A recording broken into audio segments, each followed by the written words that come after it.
Welcome, beautiful buddies and gentlemen family. I know it's only one game of the season, but we have to discuss and talk about Vinicius Jr., who recently had a really poor performance versus Osasuna. Everybody watched it, everybody saw it. But Vinicius Jr., what's the problem? What's been wrong with Vinicius Jr.? And so many people want to answer this question with one answer. It's the Balon d'Or, it's Mbappe, it's Vinny himself, it's the pressure, it's the team that's affecting him. Well, let's find out what is the answer of Vinicius Jr. heavy dipping form.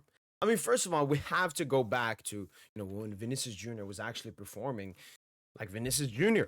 So let's go to his Balon d'Or season, the 23-24 season here around here for Vinicius Jr. and we can see 26 goals and 11 assists. And I actually think he got more GA last season than that season. Let's actually check it out. So Vinicius Jr. 24-25.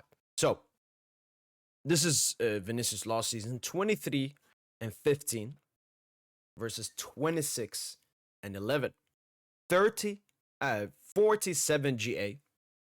No, 37 GA versus 38. So we got more GA last season than his Ballon d'Or season. But as you can see, he played 5,100 minutes compared to 3,679. So that is the main difference. He's played way more minutes, nearly 1,400 more minutes last season. It's the reason he got more GA.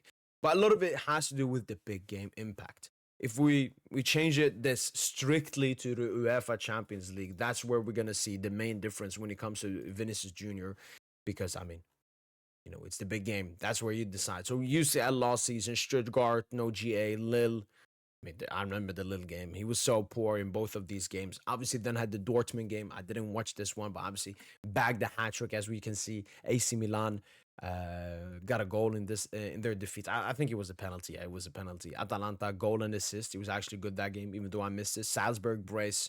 And then it starts. Assist versus City. And then here, completely cooked Sagan Arsenal here towards the end, but just no big game performances, no big game impact. And now let's take a look at him in the previous season. Napoli goal, Braga assist, goal and assist, Leipzig goal here, important goal versus Leipzig, important 2 assists versus City, obviously the 1-1 game. And I think he basically got the assist for that Rodrigo goal because Ederson saved him. Then Rodrigo put it in. 2 goals, obviously, versus mine. Everyone remembers it. This one, yes, he didn't get GA, but he was wonderful in that game. And obviously a goal in the final here for Dortmund. So we're seeing, especially in the big games, even if we go to El Clásicos, actually, he performed really well this season during the El Clásicos. I mean, the Supercopa de España, he got a hat-trick in the final versus FC Barcelona. I'm unsure if they faced each other in the Copa del Rey. Let's see La Liga here. Barca. No GA. Barca, 1 goal, 1 assist. And lastly, but not least, the Copa del Rey. No. Wow, I don't even remember the Atletico Madrid game. And then if we go to the previous season versus FC Barcelona, Vinicius stunk it up. Got an assist here, but that's it. Poor. They obviously did face in the Copa del Rey. Vinicius Jr. That was such a poor performance from him. And lastly, but not least, La Liga. Let's see, Barca. First one here. Oh, that was such a big stinker, man. In that, like, obviously Mbappe had a huge stinker. Got 2 assists in this one, so I think that's a slight improvement. But we can clearly see there's a huge dip in Vinicius' performances and overall input and impact in these big games. Because that's the thing. These players are so good at stat padding. They're so good, these players, that they will still get good stats. It's like Mbappe. Mbappe in his best season and his worst season has similar amount of GA. That's why you got to look into context and you got to look into the big games. And Vinicius Jr., as we can clearly see, he's had a huge dip in his impacts in the big games he's performing in, whether it be in the Champions League or versus Real Madrid's main rival, FC Barcelona, in the league, in the Copa del Rey, in the Supercopa de España. So now that we have seen the dip, quite obvious, what is the reason then? So there are many reasons. The first one we have to talk about is obviously the Ballon d'Or. Vinicius Jr. was touted to be the Ballon d'Or winner basically ever since the semifinal versus Bayern, I guess, maybe. That's where the Vini Ballon d'Or started, and then he had that UCL final. Then obviously Rodri at the Euros. Vini was poor at the Copa America. His stocks went down. Rodri's went up. Madrid players also had a lot of votes in them. Bellingham got a lot of votes. Carvajal got a lot of votes. And even if you look at the voting, Vinicius Jr. barely lost out on the Ballon d'Or. He obviously later on won the FIFA the best, but obviously it doesn't have the same value.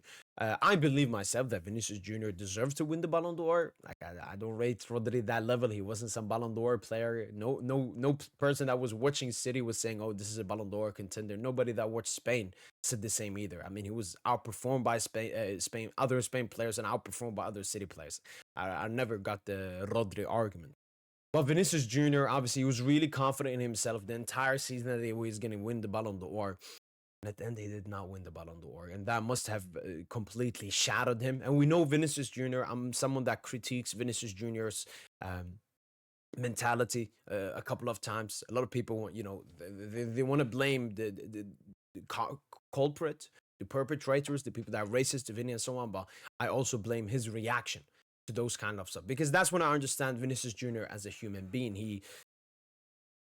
I don't know, he just can't accept that the world is cruel, I guess, in some way. So when he didn't win the Ballon d'Or, he felt everyone was against him and the world isn't against him. And that's where he made that infamous tweet, "I'm going to come back 10 times stronger." And Vinicius Jr. obviously finished second in the Ballon d'Or that year and could potentially finish 20th in the Ballon d'Or. So yes, he actually did come back 10 times stronger. But when Vinny tweeted that, everybody knew that's not you, Vinny.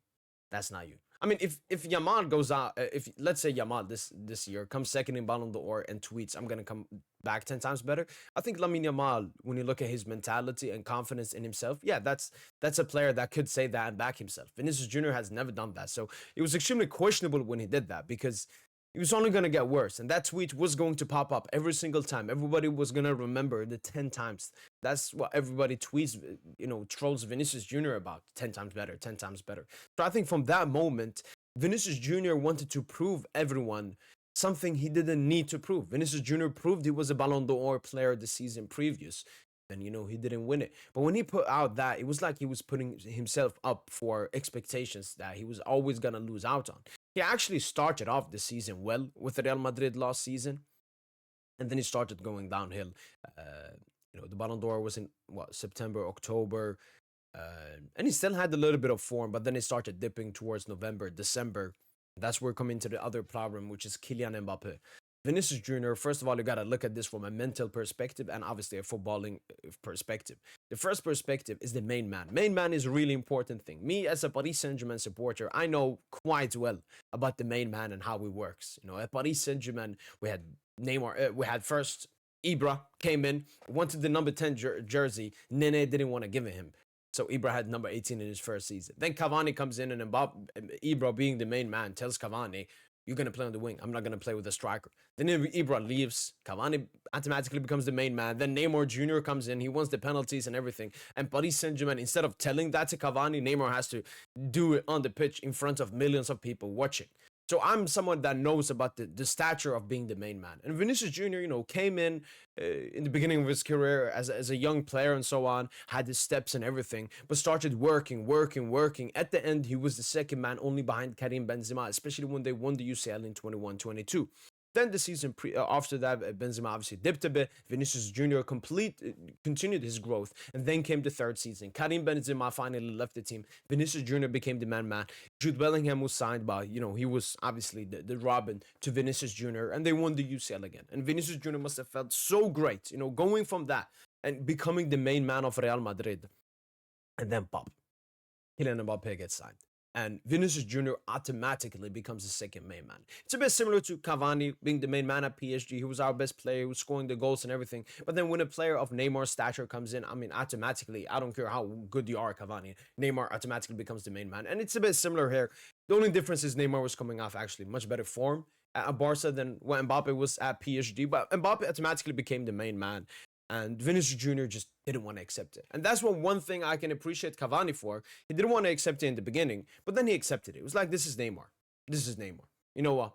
Even though I feel disrespected, even though me as a powerful man and all of that, I feel a little bit disrespected. There's nothing I can do. I would just accept it. Vinicius Jr. still hasn't accepted that. It's gone 1 year now with Kylian Mbappe, and Vinicius Jr. still somehow sees himself as the main man. Especially when you go in and look at the reports, like now the contract extension talks between Madrid and Vini are completely blocked. Why? Because Vinicius Jr. wants the same wage as Kylian Mbappe at Real Madrid. It's really clear for them. You're not on the level of Kylian Mbappe, both marketing wise and as a football player. So why would you deserve that wage? Which means Vinicius Jr. is still delusional. He still thinks he's the main man of Real Madrid. He still thinks he's the main man of level on the same level of Kylian Mbappe. So that's one side of the story which has impacted Vinicius Jr. negatively. His main man just being removed from him.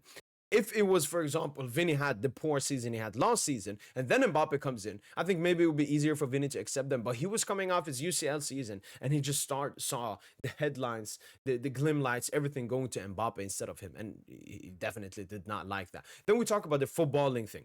Kylian Mbappe is a left forward. Vinicius Jr. is a left winger. They operate in very similar positions. They like to come in from that right side. They like to play make from that left side. And they like to dribble off that left-hand side. Which has made, when you watch Madrid, you see Mbappe and Vinicius clogging each other's position. And Mbappe being, I don't know, the superior alpha and more backing from the club. Getting the penalties, getting the number 10, 10 number and everything. It's just domination over Vinny. And Vinny, I think just in his head, he's just thinking, wow, everything happens in football so quick. I went from the main one, winning Madrid at UCL, to now having to prove myself for the fan base that, I fought so hard for and won 2 UCLs with, including scoring 2 goals in the final.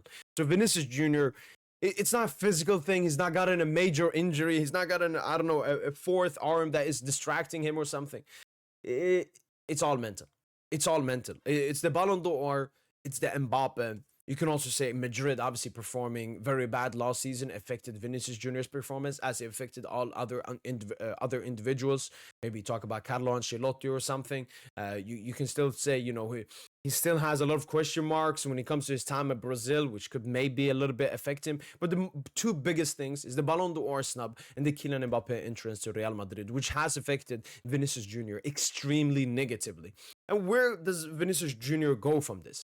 Look, if Vinny wants to stay in Madrid, first of all, he has to accept a new extension with, he has a 17 million wage. He wants, Madrid want to give him 20. He wants 30. He wants 20 plus 10 in bonuses. So Vinicius Jr. just has to accept.